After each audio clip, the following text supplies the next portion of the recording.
was sitting in my tiny little, tight little office in a firm downtown where I used to work many, many years ago, long ago. And I'm sitting in this office, tiny little, and I'm talking to one of the lawyers who also worked at the firm. And this wasn't a work conversation. We're just talking, just chit-chat.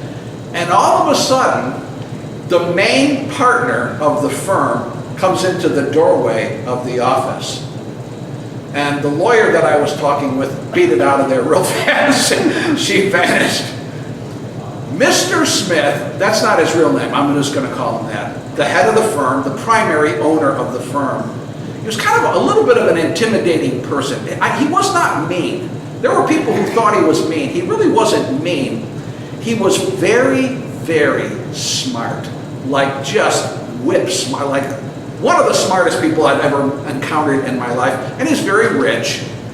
And he kind of expected everybody to kind of be almost as smart as him, and none of the rest of us were.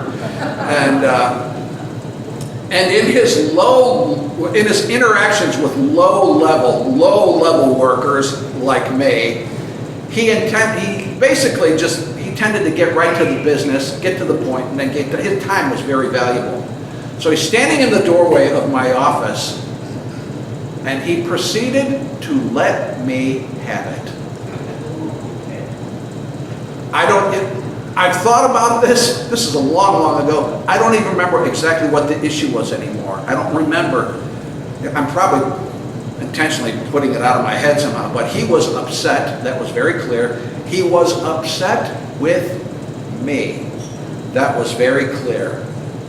And he didn't yell. He wasn't yelling or screaming, but he was upset. And having communicated that reality, he turned around and he left.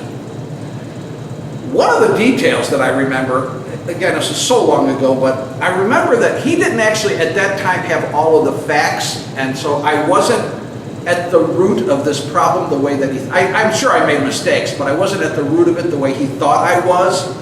But in that place, in that particular firm, it didn't really matter. If he thought you were wrong, then you were wrong.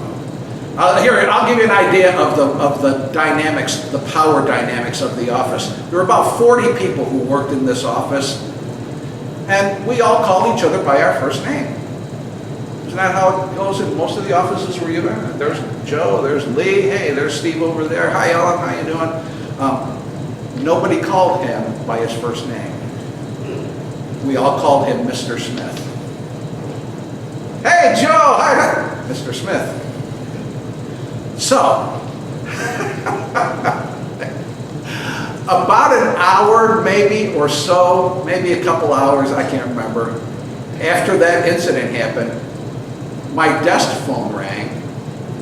And I don't know, I haven't been in an office in a million years. If it's an outside call, it was a certain kind of ring. If it's a call coming from inside the office, then it's a different kind of ring. This was coming from inside the office. This particular call. I pick up the phone. Dan? Yes, Mr. Smith? Would you come into my office, please? Yes, sir, I'll be right there. This cannot be good. Like, am I going to get fired? I had a skill. I had a tech skill. I was the only one in the office who could had involved making databases, and they had this. These were you had to put all these prompts in. It wasn't simple, but I knew. So that gives you a tiny little bit of job security. But I know other people can be trained to do that. I was trained to do it, so somebody else can. So I'm walking down the hallway. He's got the big corner office, of course. And I notice, like, as I'm walking down the hallway, nobody's really looking at me. I get to Mr. Smith's office, knock on the door, come in. And his office, the way it was set up, if you were standing in the doorway of his office, you didn't see him. You had to walk in the door and kind of do a right turn, and then he was there at his desk. There was Mr. Smith. Beautiful office. Like, his office said, I've got money. And so I walk over in front of his desk, like my knees are shaking.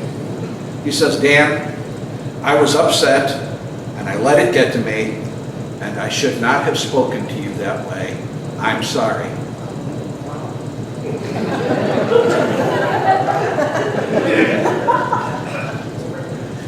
Mr. Smith, this happened. This is a real true story. Mr. Smith apologized to me. I don't even remember what I said anymore. Like the whole thing is just like a blur to me. I can't recall it. I'm sure I said something like, "Thank you, sir, I appreciate that." And I didn't think about this at the time. It was just, it was too much for me to handle in some ways. I didn't see this at the time. Much later, I've thought about that, and I realized that was a very loving thing to do. Right? Based on our definition of love, it was kind. He didn't have to be kind to me. I'm a Logan. I'm nothing. In terms of the office politics. Love is kind. It was not prideful. In fact, it was a very humble. This is a guy whose name was written up in the newspapers when he died. I was a 26-year-old nobody. He didn't have to do that. Love is not proud. Mr. Smith was not a Christian man. Sometimes God's love comes in ways that you don't expect. And like I said, I don't remember what I said to Mr. Smith that day. I'm sure I said thank you and thank you so much. But I wish I would have said this. I've thought about this over the years. I wish I didn't say this. I wish I would have said this to that man. I wish I would have. I was probably about 26 years old when this happened. And I think I didn't have the wisdom. And I was just, my head was spinning. I was too, it just hit me out. I didn't have the awareness I didn't have the spiritual maturity even. But I wish now I would have told him, "Mr. Smith, thank you. I accept your apology. And it means so much to me, sir. Thank you. You have shown God's love to me. And that is something I will never, ever forget." I wish I would have said that. I was 26 when that happened. I'm 68 now. As you can tell, I've never forgotten what he did for me. A beautiful act of love. And coming from a source I would have never, ever expected. Hey, my beloved brothers and sisters in Christ, please extend to someone some unexpected love this week. Please. It can be anywhere. Extend. It will matter in their lives.